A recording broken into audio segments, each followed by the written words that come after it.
မင်္ဂလာပါဖိလစ်ပိုင်နိုင်ငံခေဆုံမြို့ Radio Veritas Asia အာရှသမารယာအတန်လွှင့်ဌာနမှမြန်မာဘာသာအစီအစဉ်များကိုစတင်အတန်လွှင့်နေပါတယ်နေ့စဉ်မြန်မာစံတော်ချိန်နနက်6:00 နာရီမှ6:28 မိနစ်အထိလိုင်းတို 30.86 မီတာ9.93 မီဂါဟက်ဇ်မှတစ်ကြိမ်ညနေပိုင်းအစီအစဉ်များကိုမြန်မာစံတော်ချိန်ညနေ6:00 နာရီမှ6:29 မိနစ်အထိလိုင်းတို 19.42 မီတာ15.453 မီဂါဟက်ဇ်မှတစ်ကြိမ်နေ့စဉ်တစ်ကြိမ်အတန်လွှင့်နေပါတယ်သောတာရှင်ပေါင်းဘုရားရှင်ကောင်းကြီးမင်္ဂလာကျေးဇူးတော်များခံစားရပါစေကြောင်းနှုတ်ခွန်းဆက်ပါတယ်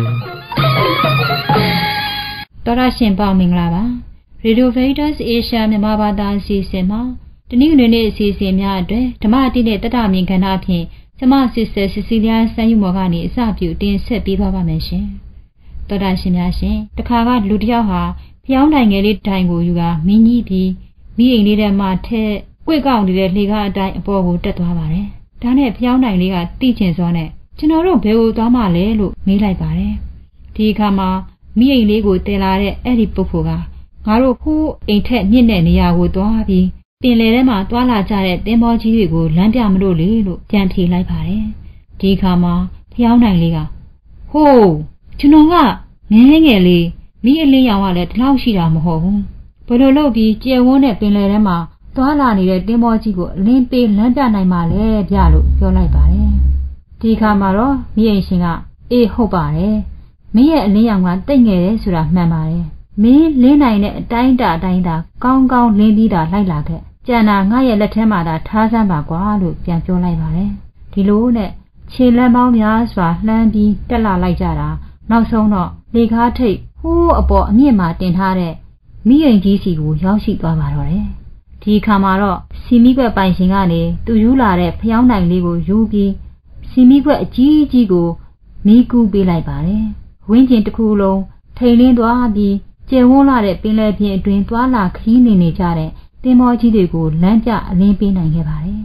သောတာရှင်များရှင်ဘုရားရှင်တော်မြတ်ဟာကျမတို့ရဲ့မိအိမ်ရှင်ဖြစ်ပါတယ်မိပြတိုက်ကြီးဖြစ်ပါတယ်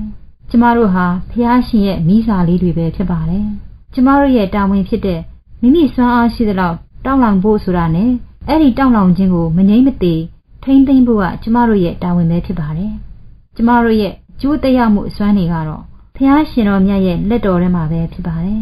။ဒါကြောင့်ကျမတို့ရဲ့တာဝန်ကိုကြည်အောင်ကြိုးစားစွမ်းဆောင်ကြပြီးဖျားရှင်၌အလင်းပေးစွမ်းနိုင်သူများမိပြတိုက်ဖြစ်တပားသူကိုအလင်းပေးနိုင်သူများဖြစ်နိုင်ရလေအောင်မိပြတိုက်ကြီးဖြစ်တဲ့ဘုရားရှင်၌ဝိညာဉ်ကာယလူအပ်ရာကျေးဇူးဖြတ်ပြကိုဆုတောင်းရင်ဒီနေ့ရဲ့တရက်တာကိုဆုတောင်းဆက်ကပ်ကြပါစို့ဒီနေ့အစီအစဉ်အတွက်တေးတန်ရှင်ထူအလင်းတည်ဆိုထားတဲ့မိပြတိုက်ဆိုတဲ့ဓမ္မတေးကိုရေးချက်ထားပါတယ်ဒီတေးကိုဒီနေ့အောက်တိုဘာလ22ရက်မွေးနေ့ရှင်ပွဲနေ့ရှင်များနဲ့အတူ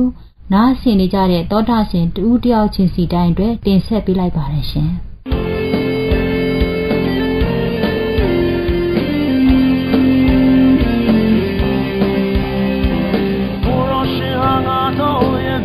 တိုင်းပဲလမ်းပြနေခဲ့ကိုလိုရှင်ဟာငါတို့ရှေ့မှာမိကွယ်ဖြစ်လဲငါတို့လမ်းကိုဟောလင်းစေခဲ့စိတ်လည်းပေါ်ရနာလည်းအိတ်စေခဲ့ချစ်တော်ဖို့လေးများတွေ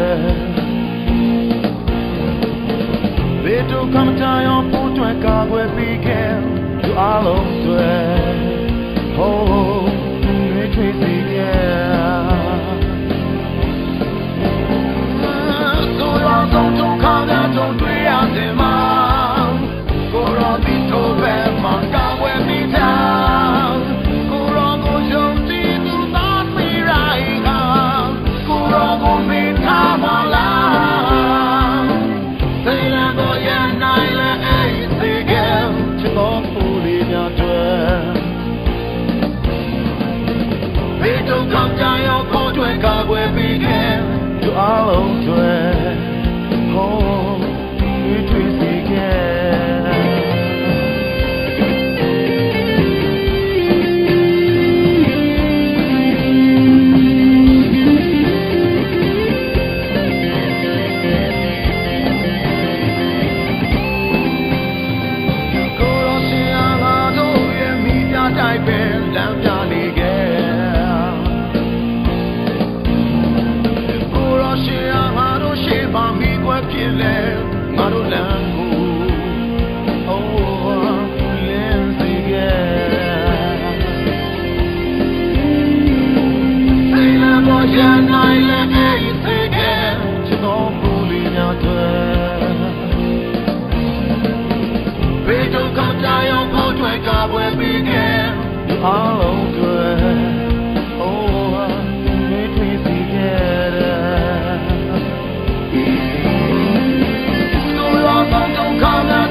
ဘေးဒုက္ခကြောင့်ရောက်ဖို့အတွက်ကာကွယ်ပေးခဲ့သူအားလုံးတွေအော်မေးထွေးစေခဲ့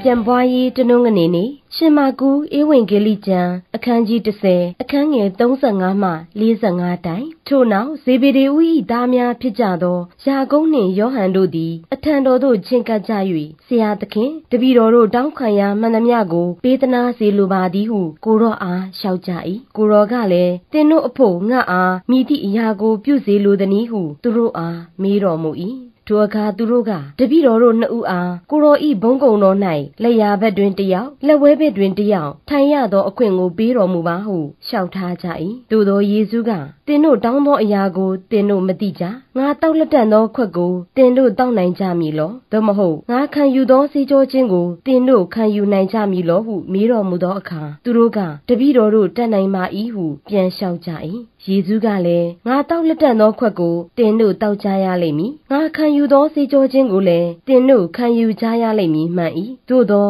ငါ၏လက်ရာဘက်နှင့်လက်ဝဲဘက်၌ထိုင်ရသောအခွင့်ကိုမူကားငါပေးပိုင်ခွင့်မရှိ၎င်းသည်ပြင်ဆင်ထားသောသူတို့အတွက်ဖြစ်သည်ဟုမိန့်တော်မူ၏တပည့်တော်10ပါးတို့သည်ဤအကြောင်းကိုကြားကြသောအခါယာကုပ်နှင့်ယောဟန်တို့အပေါ်အမျက်ထွက်ကြ၏ထိုအခါယေရှုသည်သူတို့ကိုအထံတော်သို့ခေါ်၍မိန့်တော်မူသည်မှာလူမျိုးခြားတို့အပေါ်အုပ်ဆိုးကြရသည့်ဘုရင်များသည်သူတို့အပေါ်အစိုးတရားပြုတတ်ကြ၍သူတို့၏အကြီးအကဲများသည်လည်းသူတို့အပေါ်၌ဩဇာအာဏာပြတတ်ကြသည်ကိုသင်တို့သိကြ၏သင်တို့မူကားထိုသို့မဖြစ်စေရသင်တို့တွင်အကြီးဆုံးဖြစ်လိုသောသူသည်သင်တို့၏အစေခံဖြစ်ရမည်သင်တို့တွင်ပထမဦးဆုံးဖြစ်လိုသောသူသည်အားလုံး၏ကျွန်ဖြစ်ရမည်အကြောင်းမူကားလူသားသည်သူတစ်ပါးကအစေခံသည်ကိုခံယူရန်ကြွလာသည်မဟုတ်ဘဲအစေခံခြင်းက၎င်းမိမိ၏အသက်ကိုစွန့်၍လူများစွာကိုကယ်တင်ခြင်းက၎င်းကြွလာသည်ဟုမိန့်တော်မူ၏ဤသည်ကယေရှုခရစ်တုသခင်၏မြတ်သောဧဝံဂေလိတရားတော်ပေတည်း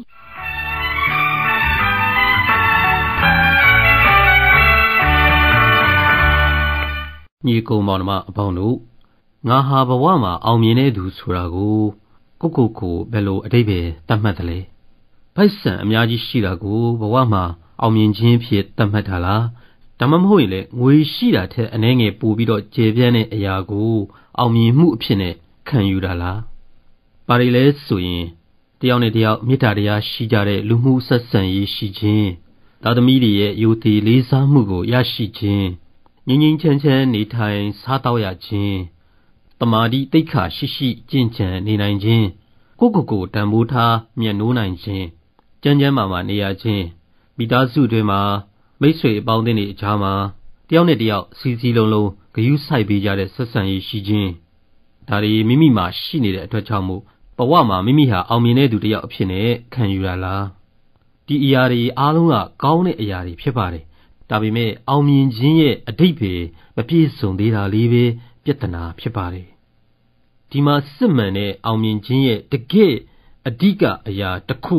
မရှိဖြစ်နေပါတယ်အခုနကပြောတဲ့အရာတွေအားလုံးပျောက်ကွယ်သွားရင်တော့မှမိမိကိုစစ်မှန်တဲ့ဘဝအောင်မြင်မှုနဲ့ဆက်ပြီးတော့ရှိနေစေတဲ့အရာတစ်ခုမရှိဖြစ်နေပါတယ်ညီကောင်မောင်နှမအပေါင်းတို့ကျွန်တော်တို့ကိုပြန်ဆန်းစစ်ကြည့်ပြီးတော့ငါဟာစစ်မှန်တဲ့အောင်မြင်မှုကိုရယူနေပြီလားလို့ကိုပြန်မေးရင်အဲ့ဒီမှာပြဿနာဖြစ်လာပြီးဖြစ်ပါတယ်အဖြေကငါမရနိုင်သေးဘူးဆိုပြီးတော့ဖြစ်ပါတယ်ဘဝမှာကိုဖြစ်ချင်တဲ့ပန်းတိုင်တွေစီကိုကျွန်တော်တို့မရောက်နိုင်ကြသေးဘူးတကယ်လို့ကိုဖြစ်ချင်တာကိုအောင်မြင်အောင်လုပ်နိုင်ခဲ့တယ်ဆိုရင်လည်းပဲတခုခုလိုးနေမှုဟာလာဟင်းလင်းခံစားရမှုကဆက်ပြီးတော့ဖြစ်နေတယ်အောင်မြင်မှုရခဲ့ပြီးတဲ့အခါမှာလဲပွဲပြီးသွားလို့အရာအလုံးဟာလာဟင်းလင်းဖြစ်ကြမ်းနေတဲ့ဘောလုံးကွင်းကြီးလိုပဲဖြစ်ကြံခဲ့တယ်ညီကောင်မောင်နှမအပေါင်းတို့ငွေကကျွန်တော်တို့ဘဝစိတ်ကူးအိမ်မက်တွေကိုတွန်းအားပေးတဲ့အရာဖြစ်ပါတယ် ကိုဘာဖြစ်လာခြင်းလဲဆိုတဲ့ဘဝရည်မှန်းချက်တွေကိုအဓိကတွန်းအားပေးတဲ့အရာကငွေဖြစ်ပါတယ်ငွေအပေါ်မှာမူတည်ပြီးတော့ဆုံးဖြတ်ချက်တွေကျွန်တော်တို့ပြုလုပ်ကြတယ်ဒါပေမဲ့တခါတလေကြတော့လေကျွန်တော်တို့ကငွေကိုမဟုတ်ပေမဲ့တခြားတစ်စုံတစ်ခုနောက်ကိုကျွန်တော်တို့လိုက်နေကြတယ်အဲ့ဒါကဘာလဲဆိုရင်ဘဝမှာကိုကအဓိပ္ပာယ်ရှိတဲ့သူတစ်ယောက်ဖြစ်ခြင်းတယ်ဘဝကိုဒီအတိုင်းအလဟဒကြီးဖြစ်မသွားစေခြင်းဘူးငွေရှိတာမရှိတာကျွန်တော်တို့ကဂရုစိုက်ခြင်းမှဆိုင်မယ်ဒါပေမဲ့ဘဝမှာအဓိပ္ပာယ်ရှိတဲ့သူအရေးပါတဲ့သူတော့ဖြစ်ခြင်းတယ်ညီကောင်မောင်တို့အပေါင်းတို့ဒါမှမဟုတ်ရင်လေကျွန်တော်တို့ကဘဝမှာအေးအေးဆေးဆေးလုံခြုံမှုနဲ့နေခြင်းတယ်ငွေအများကြီးမရှိလဲကိစ္စမရှိဘူးနာမည်မကြီးရင်လေမိမိကိုယ်ကိုအရေးပါတဲ့သူတယောက်ဖြစ်နေမခံစားရရင်လေပြဿနာမရှိဘူးဒါပေမဲ့ဘဝမှာအေးအေးဆေးဆေးအခက်အခဲမရှိနေခြင်းတယ်မိမိရဲ့လှေလှိုင်းအရိုက်မခံရဘဲနဲ့တည်ငြိမ်နေတာကိုဘဝအောင်မြင်မှုအဖြစ်နဲ့ခံယူတာဖြစ်ပါတယ်ညီကောင်မောင်တို့အပေါင်းတို့ဘာကိုပဲအောင်မြင်ခြင်းအဖြစ်နဲ့အဓိပ္ပာယ်သတ်မှတ်သည်ဖြစ်စေတိတဲ့ပိုရှိနိုင်အောင်မယ်လို့ကျွန်တော်တို့ရင်ထဲမှာခံစားကြရပါတယ်မှန်ပါတယ်တိတဲ့ပိုပြီးတော့ရှိနိုင်ပါတယ်ဖျားရှင်ကကျွန်တော်တို့အတွက်ထားတဲ့အောင်မြင်ခြင်းကလောကကြီးရဲ့အဓိပ္ပာယ်သတ်မှတ်ချက်နဲ့တခြားစီဖြစ်ပါတယ်တင်တို့တွင်အကြီးဆုံးဖြစ်လိုသောသူသည်တင်တို့၏အစေခံဖြစ်ရမည်တင်တို့တွင်ပထမဦးဆုံးဖြစ်လိုသောသူသည်အားလုံး၏ကျွန်ဖြစ်ရမည်အကြောင်းမူကားလူသားသည်သူတစ်ပါးကအစေခံသည်ကိုခံယူရန်ကြွလာသည်မဟုတ်ဘဲအစေခံခြင်းကကြွလာခြင်းဖြစ်၏ဆိုတော့အနတ်အဓိပ္ပာယ်ကဘဝမှာစစ်မှန်တဲ့အောင်မြင်မှုကိုရခြင်းရင်ဘဝမှာအကြီးဆုံးဖြစ်ခြင်းရင်အစေခံရမယ်အစေခံရမယ်အားလုံးရဲ့အစေခံဖြစ်တဲ့သူကဘဝမှာအကြီးဆုံးလူဖြစ်တယ်သခင်ခရစ်တော်အစေခံခဲ့တယ်တခြားသူတွေရဲ့လိုအပ်ချက်တွေကိုလုပ်ပေးခြင်းကကိုရရှင်နေထိုင်ခဲ့တဲ့ lifestyle ဖြစ်ပါတယ်ကုသမှုတွေလုပ်ပေးခဲ့တယ်သူများတွေစကားလာပြောတာကိုနားထောင်ပေးခဲ့တယ်ကိုယ့်အလုပ်ကိုရက်ပြီးတော့စကားပြောပေးခဲ့တယ်ကိုယ့်အရေးထက်သူများအရေးကိုဦးစားပေးခဲ့တယ်ဆိုတော့အောင်မြင်တဲ့သူတယောက်အကြီးဆုံးလူတယောက်ဆိုတာကအတ္တကင်းခြင်းအပေါ်မှာအခြေခံနေတာဖြစ်တယ်ကိုရရှင်နောက်ဆုံးအကြီးမားဆုံးအစီခံခြင်းကတခြားလူတွေအတွက်အသက်စွန့်ငယ်ခြင်းဖြစ်ပါတယ်ညီကောင်မောင်တို့အပေါင်းတို့ကျွန်တော်တို့ကအသက်စွန့်ဖို့လိုချင်မှလိုမယ်ဒါပေမဲ့စစ်မှန်တဲ့အောင်မြင်ခြင်းကိုရလိုတဲ့သူအတွက်ကဘုရားရှင်ရွေးချယ်ပေးတဲ့နည်းလမ်းကအစီခံခြင်းဖြင့်မိမိရဲ့ဘဝကိုသူများတွေအတွက်ပေးဆက်ဖို့ဖြစ်ပါတယ်သူများကိုအစီခံဖို့ဘာကြောင့်ခက်ခဲနေရတယ်လဲဆိုရင်တခါတလေကျတော့အရန်ကိုအလုံများတယ်လို့ကျွန်တော်တို့ကတွေးကြလို့ဖြစ်ပါတယ်ဒါမှမဟုတ်ရင်လည်းဘာလို့ပေးရမယ်မှမသိလို့ဖြစ်မယ်ဒါမှမဟုတ်ရင်လည်းကိုလုပ်ပေးတာကိုသူများတွေကလက်ခံကြပါမလားဆိုပြီးတော့စိုးရင်လို့ဖြစ်ကောင်းဖြစ်မယ်ဒါပေမဲ့ဘာကြောင့်ကျွန်တော်တို့တွေသူများကိုအစေမခံနိုင်ရတယ်လဲဆိုရင်ကျွန်တော်တို့တွေဟာအတ္တကြီးတဲ့သူတွေကိုယ့်အရေးအတွက်ကြီးတတ်တဲ့သူတွေဖြစ်လို့ဖြစ်ပါတယ်ညီကောင်မောင်တို့အပေါင်းတို့ကျွန်တော်လည်းအတ္တရှိတယ်အတ္တနည်းနည်းလေးရှိတာမဟုတ်ပါဘူးတကယ်ကိုအတ္တကြီးတာဖြစ်ပါတယ်အလုပ်တစ်ခုလုပ်မယ်ဆိုရင်ကိုယ်ဘာတွေထိခိုက်သွားမလဲကိုယ်ဘာရမလဲဆိုတာကိုအနေအချင်းစဉ်းစားပြီးမှဆုံးဖြတ်တာဖြစ်ပါတယ်ကျွန်တော်ကြိုက်တယ်တင့်ကိုလည်းကျွန်တော်ကြိုက်ပါတယ်ဒါပေမဲ့ကျွန်တော်အရေးအတွက်လုပ်ပေးသလောက်စဉ်းစားသလောက်တော့တင့်အတွက်ကျွန်တော်လုပ်မပေးနိုင်ပါဘူးညီကောင်မောင်တို့အပေါင်းတို့လှုပ်เสียတစ်ခုတင်မြင်တဲ့အခါမှာတင့်ရဲ့သဘာဝအလျောက်တုံ့ပြန်မှုကဘယ်လိုလဲဆိုရင်ငါမလုပ်ပေးခြင်းဘူးဘာကြောင့်ငါလုပ်ရမှာလဲတခြားသူလည်းလုပ်ပေးလို့ရတာပဲငါအရန်အလုံများနေတယ်လုပ်ပေးခြင်းစိတ်မရှိပါဘူးဒါကျွန်တော်တို့ရဲ့အတ္တသဘာဝအရတုံ့ပြန်တာဖြစ်ပါတယ်ဒါပေမဲ့ဝိညာဉ်အသက်တာအရတုံ့ပြန်မယ်ဆိုရင်ငါအဲ့ဒါကိုလုပ်ပေးနိုင်တယ်မင်းကိုငါကူညီပေးမယ်ငါအလုပ်ရှိတာဟုတ်တယ်အသာထားပြီးတော့မှမင်းနဲ့အတူလုပ်ပေးမယ်မင်းကငါကူညီခြင်းစိတ်မရှိပေမဲ့လည်းဘာပဲဖြစ်ဖြစ်ငါလုပ်ပေးမယ်ညီကောင်မောင်တို့အပေါင်းတို့မိမိဟာအတ္တကြီးတဲ့သူဖြစ်တယ်ဆိုတာကိုသိမှတ်ဝန်ခံခြင်းကပထမခြေလှမ်းဖြစ်ပါတယ်တခြားသူတွေကိုအစေမခံခြင်းနဲ့ကျွန်တော်တို့ရဲ့သဘာဝစိတ်ကိုသိမှသာလျှင်ကျွန်တော်တို့တွေအကြီးမြတ်ဆုံးဖြစ်စေဖို့ဘုရားရှင်ရဲ့အစီအစဉ်ကိုရှင်းလင်းစွာတွေ့မြင်နိုင်မှာဖြစ်ပါတယ် ကျွန်တော်တို့ထဲမှာသခင်ခရစ်တော်နဲ့ပို့ပြီးတော့တူးလာစေဖို့ရန်အတွက်ကဘုရားရှင်အသုံးပြုတော်မူတဲ့အဓိကနည်းလမ်းကအစေခံခြင်းဖြစ်ပါတယ်။တာဝန်ဝတ္တရားအရာမဟုတ်ဘဲနဲ့စန္ဒအရာကိုအစေခံခြင်းဖြစ်စေဖို့ကိုရောရှင်ဖိတ်ခေါ်တော်မူတယ်။ညီကောင်မောင်အပေါင်းတို့တာဝန်ဝတ္တရားအရာအစေခံခြင်းမဟုတ်ဘဲနဲ့အစေခံခြင်းကမိမိရဲ့ lifestyle ဖြစ်လာစေဖို့ဘလို့ပြောင်းလဲကြရမလဲ။ညီကောင်မောင်အပေါင်းတို့ပြောင်းလဲပြီးခြင်းကိုဘုရားရှင်ပြုတော်မူတာဖြစ်ပါတယ်။ကျွန်တော်တို့ကတကယ်ပြောင်းလဲခြင်းပြောင်းလဲပြီးဖို့ဆုတောင်းပါဆုတောင်းနေတဲ့အတိုင်းလဲစတင်ပြီးတော့လှုပ်ဆောင်ပါပထမဦးဆုံးလက်တွေ့အဆင့်ကစင်ကြေပြီးတာတွေကိုစပြီးတော့ညှင်းဆန်ကြည့်ပါသူတစ်ပါးကိုကူညီပေးရမယ်အစီခံရမယ်ဆိုရင်အများဆုံးဖြစ်လာတတ်တဲ့စင်ကြေကငါအရန်အလုပ်များနေတယ်ဟုတ်ပါတယ်ကျွန်တော်တို့မှာလှုပ်เสียအလုပ်တွေအများကြီးရှိပါတယ်ကျွန်တော်တို့လှုပ်ချင်တဲ့အရာတွေစိတ်ဝင်စားတဲ့အရာတွေအများကြီးရှိပါတယ်ဒါပေမဲ့ကိုလှုပ်ချင်တဲ့ဆန္ဒရှိရင်သူတစ်ပါးကိုကူညီပေးဖို့အချိန်ရှိပါတယ်ညီကိုမောင်နှမအပေါင်းတို့လက်တွေ့လုပ်ရမယ့်နောက်တစ်ခုကအသီးအမွှားကနေစပြီးတော့အစီခံပေးပါဘာမှအရေးမပါပါဘူးဆိုတဲ့အသီးအမွှားအစီခံခြင်းတွေကိုဘုရားရှင်ကအလွန်ကြီးမားတဲ့အရာဖြစ်သွားစေတော်မူပါတယ်ကောင်လေးတစ်ယောက်ရဲ့မုံနဲ့ငါးနည်းနည်းလေးကိုယူပြီးတော့လူ9000ကိုကျွေးမွေးတော်မူခဲ့တယ်မုတ်ဆိုးမရဲ့ဒင်္ဂါးပြားနှစ်ပြားလှူလေးနဲ့သူမရဲ့နှလုံးသားဘလောက်ကြီးမြတ်တယ်ဆိုတာကိုမိန့်ဆိုခဲ့တယ်လူတစ်ယောက်ကိုရေတစ်ခွက်ပေးခြင်းဆိုတာကဘာမှကြီးကျယ်တဲ့အရာမဟုတ်ပါဘူးဒါပေမဲ့ကျင်နာစိတ်နဲ့ရေတစ်ခွက်ပေးခြင်းကကြီးမြတ်တဲ့ဆုလက်ကိုရရှိစေတယ်လို့ကိုရောရှင်မိန့်ဆိုတယ်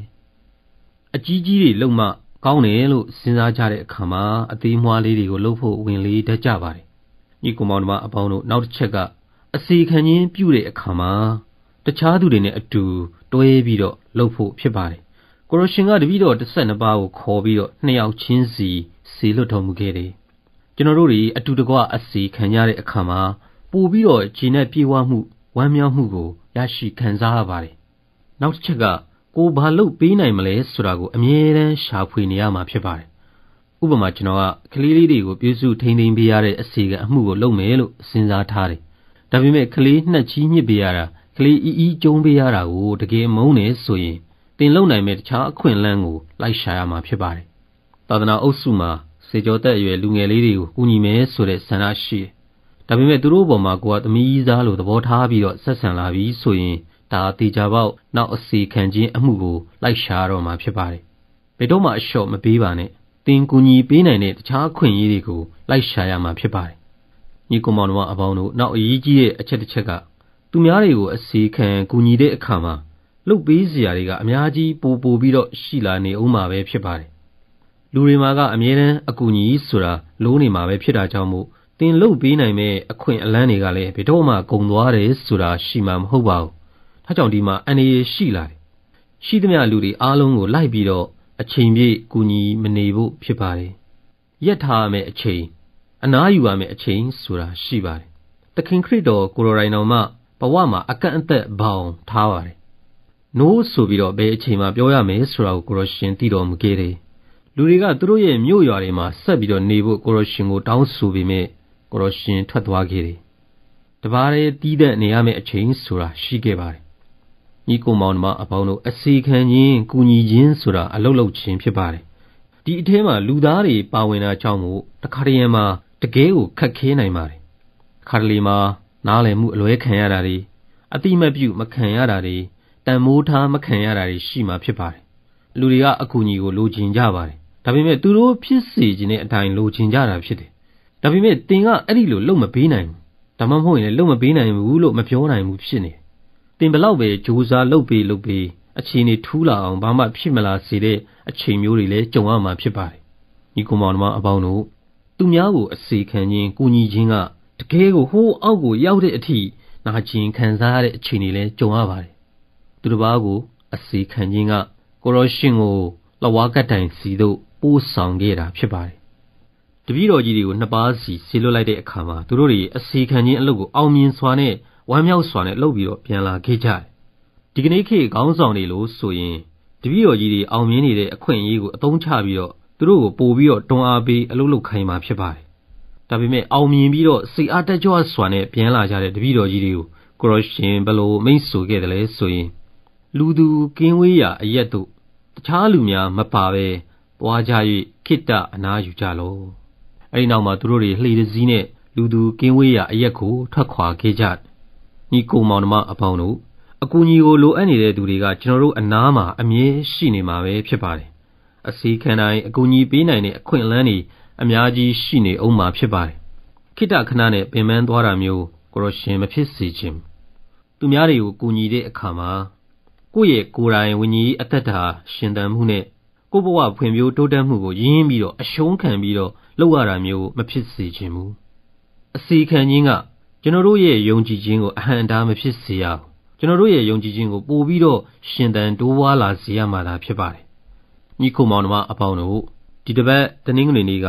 ကမ္ဘာသာသနာပြန်ပွားရေးတနင်္ဂနွေနေ့ဖြစ်ပါတယ်နောက်ပြီးတော့ကျွန်တော်တို့တွေ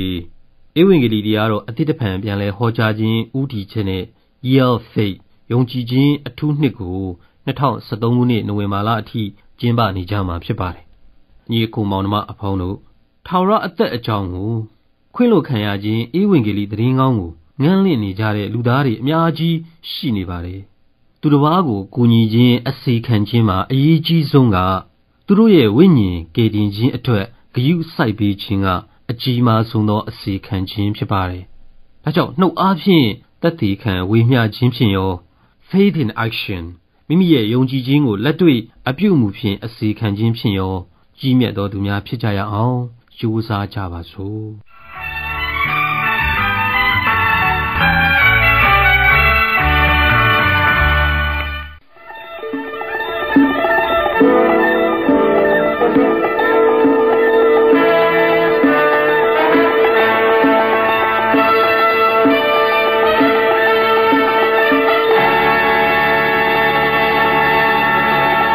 တောတာရှင်များရှင် RBA အာရှသမတရားလေးလိုင်းတန်မြန်မာဘာသာအစီအစဉ်မှဘာသာရေးသတင်းများကိုကျွန်တော် Father Richard နဲ့ကျွန်မ Sister တန်အောင်တို့ကကြီးညာပေးပါတော့မယ်။ခရစ်ယာန်မွတ်စလင်တိုက်ခိုက်မှုများရပ်တန့်ကြရန်နိုင်ဂျီးရီးယားဂိုင်းကျုပ်ဆရာတော်ကြီးမှတောင်းဆိုခြင်းတင်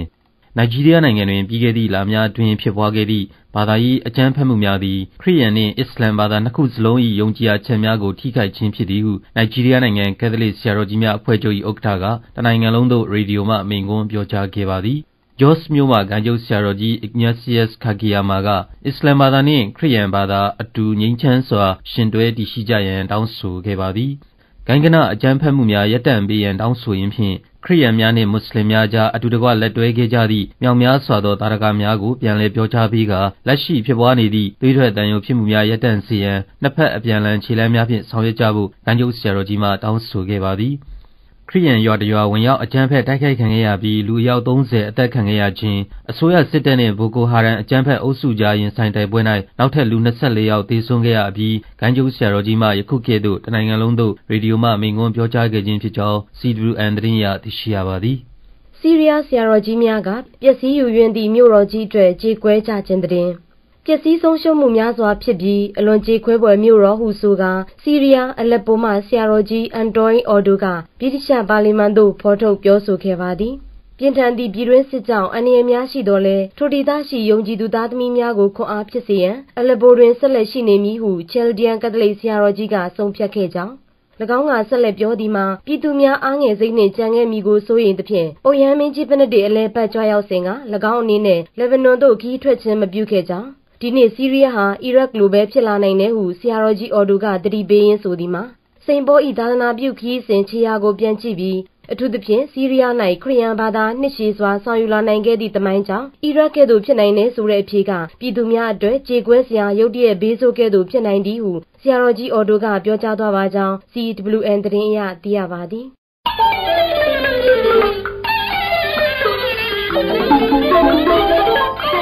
ဤတွင် Radio Veritas Asia အာရှသမารယာအတန်လွှင့်ဌာနမှမြန်မာဘာသာအစီအစဉ်များကိုအတန်လွှင့်လို့ပြီးပါပြီ။မြန်မာဘာသာအစီအစဉ်များကိုနေ့စဉ်မြန်မာစံတော်ချိန်နနက်6နာရီမှ6နာရီ28မိနစ်အထိလိုင်းဒို 30.86 မီတာ 9.93 MHz မှတစ်ကြိမ်ညနေပိုင်းအစီအစဉ်များကိုမြန်မာစံတော်ချိန်ညနေ6နာရီမှ6နာရီ28မိနစ်အထိလိုင်းဒို 19.42 မီတာ 15.45 105.3 MHz မှတစ်ကြိမ်နေ့စဉ်2ကြိမ်အသံလွှင့်နေပါတယ်။ဩတာရှင်ပေါင်းဘုရားရှင်ကောင်းကြီးမင်္ဂလာကျေးဇူးတော်များကြွယ်ဝဆုံးလင်းစွာခံစားကြရလျက်အန္တရာယ်ခတ်သိမ်းဘေးရန်ငြိမ်းကြပါစေ။ဒုက္ခချမ်းသာများနှင့်ပြည့်စုံနိုင်ကြပါစေ။